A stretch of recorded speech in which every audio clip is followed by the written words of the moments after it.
3월 15일 로마 역사에서 정말 빼놓을 수 없는 날이죠. 바로 율리우스 카이사르 암살. 오늘은 이 사건 속으로 한번 깊이 들어가 보려고 합니다.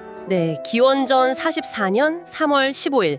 정말 로마 역사의 흐름을 완전히 바꿔놓은 그런 날인데요. 저희가 오늘 여러 기록들이랑 분석 자료들을 좀 살펴봤는데 이걸 토대로 왜 이런 일이 벌어졌는지 또 그 결과는 어땠는지 좀 자세히 이야기 나눠보는 게 목표입니다. 좋습니다. 일단 카이사르라는 인물부터 좀 봐야 할 것 같아요. 뭐랄까 대단한 군사 지도자였고 특히 갈리아 정복 같은 걸로 어마어마한 부와 인기를 얻었죠. 군대의 충성도 확실했고요.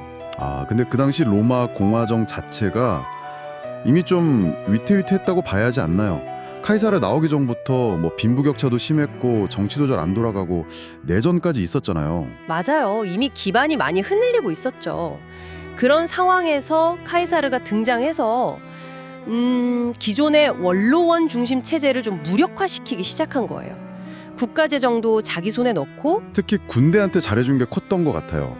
퇴역 군인들한테 땅 준다고 약속하거나 심지어 자기 돈 써가면서 챙겨주고 이러니까 군대가 국가가 아니라 카이사르 개인한테 충성하게 되고. 그렇죠. 이게 기존 공화정 시스템에서는 상상하기 어려운 일이었거든요.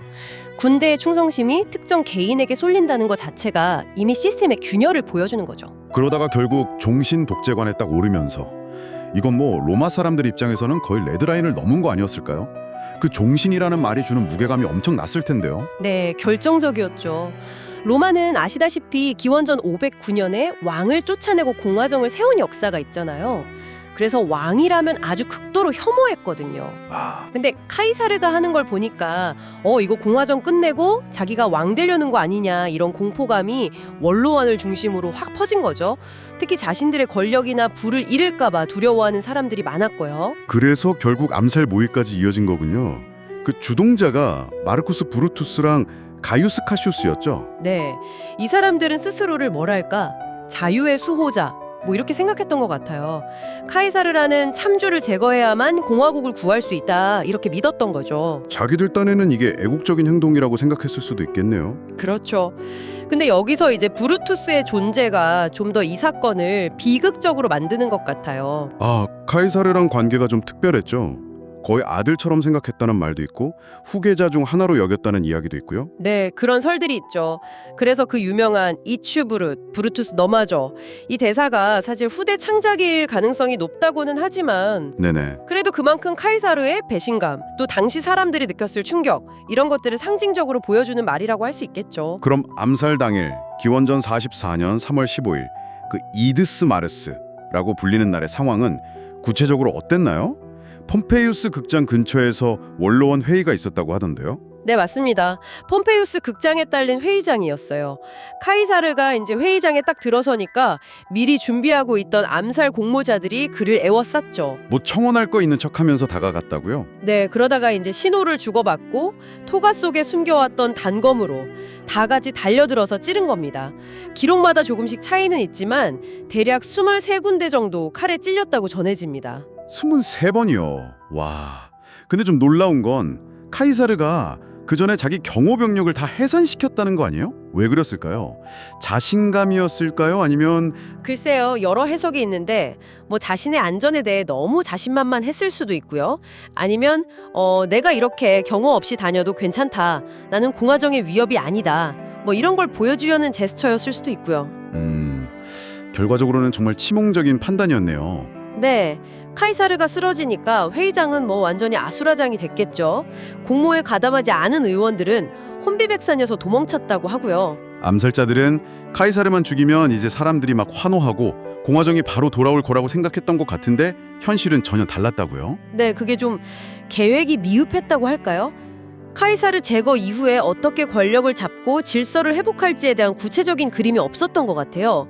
그냥 카피톨리노 언덕 같은 데 모여서 어쩔 줄 몰라 하고 있었던 거죠. 그러는 사이에 오히려 더 큰 혼란이 찾아온 거네요. 거의 13년 동안 내전이 이어졌다고 하니까. 맞습니다.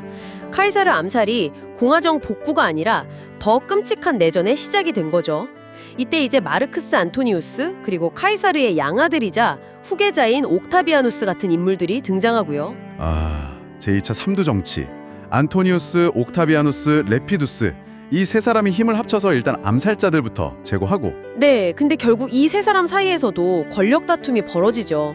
특히 안토니우스랑 옥타비아누스 대립이 격화되면서 또 다른 내전으로 이어지고요. 이 과정에서 키케로 같은 반대파들은 정말 무자비하게 숙청당하기도 했습니다. 그리고 결국 최후의 승자는 옥타비아누스였군요.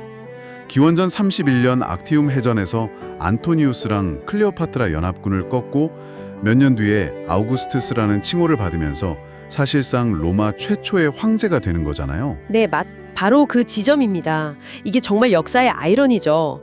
공화정을 지키겠다고 카이사르를 죽였는데 그 결과가 공화정의 완전한 종말, 그리고 한 명의 황제가 다스리는 제정시대로 이어졌다는 거. 의도와는 전혀 다른 결과가 나온 거네요. 참. 네, 암살자들이 어떻게 보면 황제의 탄생을 도운 셈이 된 거죠. 그럼 이 모든 사건을 통해 우리가 좀 생각해봐야 할 핵심은 뭘까요?